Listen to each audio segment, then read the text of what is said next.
മുഹമ്മദ് ഷമാസ്, ആദ്യം K C Venugopal, അത് കഴിഞ്ഞ് വി ഡി സതീശൻ, ഇങ്ങനെ പാലക്കാട് മാത്രമല്ല മറ്റിടങ്ങളിലുമൊക്കെ ഈ BJP CPM ഡീലുണ്ട് എന്ന് ആരോപിക്കാനുള്ള കാരണം ഓരോ ദിവസം കഴിയുമ്പോഴും ഡീലുള്ള മണ്ഡലങ്ങളുടെ എണ്ണം കോൺഗ്രസ് കൂട്ടുകയാണ്.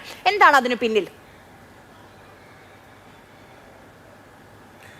ഇവിടെ വളരെ കൃത്യമായി തന്നെ ഈ തെരഞ്ഞെടുപ്പ് വേളയിൽ യഥാർത്ഥത്തിൽ എന്താണോ ചർച്ച ചെയ്യപ്പെടേണ്ടത് അത് ചർച്ച ചെയ്യാതിരിക്കുക എന്നുള്ളതും വളരെ കൃത്യമായി ആസൂത്രിതമായി തന്നെ വർഗീയ വിദ്വേഷങ്ങൾ പരത്തുന്ന രീതിയിൽ മതവും മതപരമായ ചേരിതിരിവും ചർച്ച ചെയ്യപ്പെടുന്ന രീതിയിലേക്ക് കേരളം പോലുള്ള സംസ്ഥാനത്തെ, പ്രബുദ്ധമായൊരു സംസ്ഥാനത്തെ, സുപ്രധാനമായൊരു തെരഞ്ഞെടുപ്പ് കാലത്തെ മാറ്റുന്നതിന് പിന്നിൽ കൃത്യമായ ചില ഈ പറഞ്ഞ അജണ്ടകളും ഈ പറഞ്ഞ രാഷ്ട്രീയ അവിശുദ്ധ കൂട്ടുകെട്ടുകളും പ്രവർത്തിക്കുന്നുണ്ട്.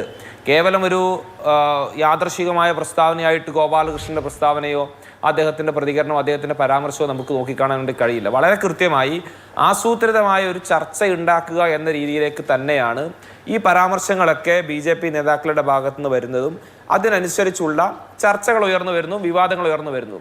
ഇവിടെ താങ്കൾ സൂചിപ്പിച്ചതുപോലെ കോൺഗ്രസിൻ്റെ സമുന്നതരായ നേതാക്കൾ വളരെ ആധികാരികമായി തന്നെയാണ് CPM BJP ഡീലുകളെ സംബന്ധിച്ചുള്ള വിശദാംശങ്ങൾ പറഞ്ഞത്. വളരെ കൃത്യമായ വിവരങ്ങളുടെയും അത് സാധൂകരിക്കുന്ന ഇത്തരം ചില തീരുമാനങ്ങളെയും പാലക്കാട് ഉൾപ്പെടെയുള്ള മണ്ഡലങ്ങളിലെ സ്ഥാനാർത്ഥി നിർണയം ഉൾപ്പെടെയുള്ള കാര്യങ്ങളിലെ ചില തീരുമാനങ്ങൾ കൂടെ അത് ശരിവെക്കുന്ന രീതിയിലേക്ക് പ്രകടമായി തന്നെ മനസ്സിലാകുമ്പോൾ അത് തുറന്നു പറയാതെ എങ്ങനെ മുന്നോട്ട് പോകാൻ വേണ്ടി സാധിക്കും? കേരളത്തിൽ ഇന്ന് വരെ ഉണ്ടായ ഒരുപാട് വിഷയങ്ങൾ നമ്മൾ ഉൾപ്പെടെ ഇതേ മാതൃഭൂമിയുടെ ഫ്ലോറിൽ നമ്മൾ ചർച്ച ചെയ്തിട്ടുണ്ട്.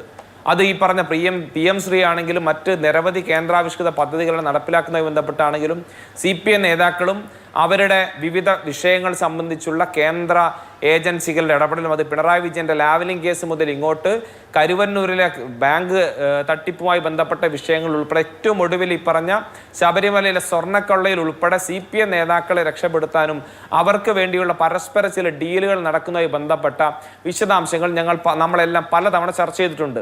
അതിൻ്റെ എല്ലാം ഒരു ഫൈനൽ റിസൾട്ട് ആയിട്ടാണ്, അതിൻ്റെ ഒരു ഫൈനൽ രൂപത്തിലേക്കാണ് ഈ തെരഞ്ഞെടുപ്പിലെ ഈ പറയപ്പെട്ട സീറ്റുകളിലെ അന്തർധാരകൾ മുന്നോട്ട് പോകുന്നത്.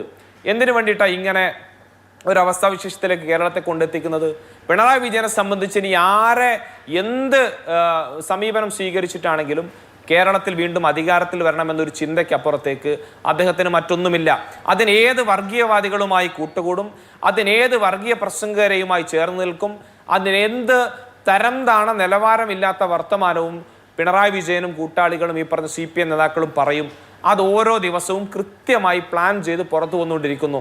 ഏത് രീതിയിൽ നടപ്പിലാക്കണമെന്ന് കൃത്യമായ ചില നിർദ്ദേശങ്ങൾ ഒരു പ്രത്യേക കേന്ദ്രത്തിൻ്റെ നിർദ്ദേശത്തിൻ്റെ അടിസ്ഥാനത്തിൽ നടപ്പിലാക്കുന്നത് പോലെ തന്നെ പൊതുജനങ്ങൾക്കും സാമാന്യ യുക്തിയിൽ ചിന്തിക്കാൻ കഴിയുന്ന ആളുകൾക്കും ബോധ്യപ്പെടുന്നു.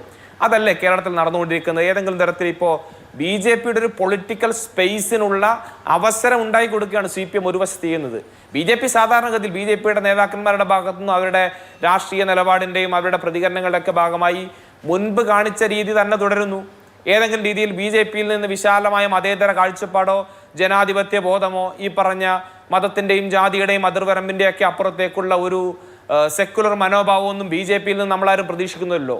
അവർ കഴിഞ്ഞ കാലങ്ങളിലൊക്കെ സ്വീകരിച്ചിരുന്ന നടപടികൾ എന്താണോ, അവർ വിദ്വേഷ പ്രശ്നങ്ങൾ നടത്തി, വർഗീയ പരാമർശങ്ങൾ നടത്തി, ജനങ്ങളെ പരസ്പരം ഭിന്നിപ്പിക്കുന്നതിനാവശ്യമായ പരാമർശങ്ങൾ നടത്തി മുന്നോട്ട് പോകുന്ന കാഴ്ചകൾ ഈ രാജ്യത്ത് മുഴുവനും നമ്മൾ നമ്മുടെ മതത്തിലുള്ള ആളുകൾക്ക് നന്നാവാൻ എന്ന് പറഞ്ഞ KM ഷാജി ഐക്യജനാധിപത്യ മുന്നണിയുടെ സ്ഥാനാർത്ഥിയാണ് വേങ്ങരയിൽ. അല്ല, നിങ്ങൾ ഞാൻ പറയുന്നത് ഏതെങ്കിലും രീതിയിൽ ഇപ്പം ഞാൻ KM ഷാജിയുടെ പ്രസംഗത്തെക്കുറിച്ച് നമ്മൾ നിരവധി തവണ അതുമായി ബന്ധപ്പെട്ട വിഷയങ്ങൾ താങ്കൾ ഉൾപ്പെടെ തന്നെ സംസാരിച്ചിട്ടുണ്ട്. ഇവിടെ ഏത് ഘട്ടത്തിലാണ് ഇപ്പോൾ ഗുരുവായൂരിലെ വിഷയത്തിൽ തന്നെ ഏത് സാഹചര്യത്തിലാണ് അങ്ങനെ ഒരു ചർച്ചയിലേക്ക് പോകുന്നത്? മതം തിരിഞ്ഞ് ആണോ കേരളത്തിലെ സ്ഥാനാർത്ഥികളെ നിശ്ചയിക്കുന്നത്? ഈ പറഞ്ഞ അവർക്ക് വോട്ട് ചെയ്യുന്നതും ഈ പറഞ്ഞ BJP സ്ഥാനാർത്ഥികളാണെങ്കിൽ BJP താങ്കൾ തന്നെ തുടക്കത്തിൽ സൂചിപ്പിച്ചല്ലോ, എത്രയോ BJPയിലെ ഈ പറയപ്പെട്ട വിഭാഗത്തിലുള്ള മുസ്ലിം വിഭാഗത്തിലുള്ള നേതാക്കളുണ്ട്, അതല്ലാത്ത വിഭാഗങ്ങളിലുള്ള നേതാക്കളുണ്ട്.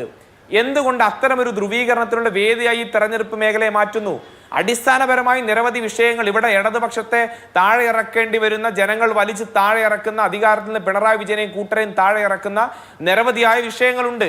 അത് ചർച്ച ചെയ്യപ്പെടാതെ പോകാനുള്ളൊരു ഡീലാണ് ഒന്ന്. അത് ഈ ആരോഗ്യ മേഖലയിലെ വിഷയങ്ങളാണെങ്കിലും, അത് ഈ പറഞ്ഞ പൊതുവിദ്യാഭ്യാസ മേഖലയിലെയും വിദ്യാഭ്യാസ മേഖലയിലെയും പൊതുവായ വിഷയങ്ങളാണെങ്കിലും, അടിസ്ഥാന സൗകര്യ വികസനത്തിൻ്റെതാണെങ്കിലും, അങ്ങനെ വ്യത്യസ്ത മേഖലകളിലെ വിഷയങ്ങളെയെല്ലാം തിരസ്കരിച്ചുകൊണ്ട് അതെല്ലാം ചർച്ചകളിൽ നിന്ന് അപ്രസക്തമാക്കിക്കൊണ്ട് ശരി, ഞാനൊരു ഇത്തരം ചെറിയ ചില ഇടവേള എടുത്ത് വിഷയങ്ങൾ വളരെ പെട്ടെന്ന് ചർച്ചയിലേക്ക് തിരിച്ചു വരാം കൊണ്ടുവരുന്നതിന് അതിഥികളിലേക്ക്.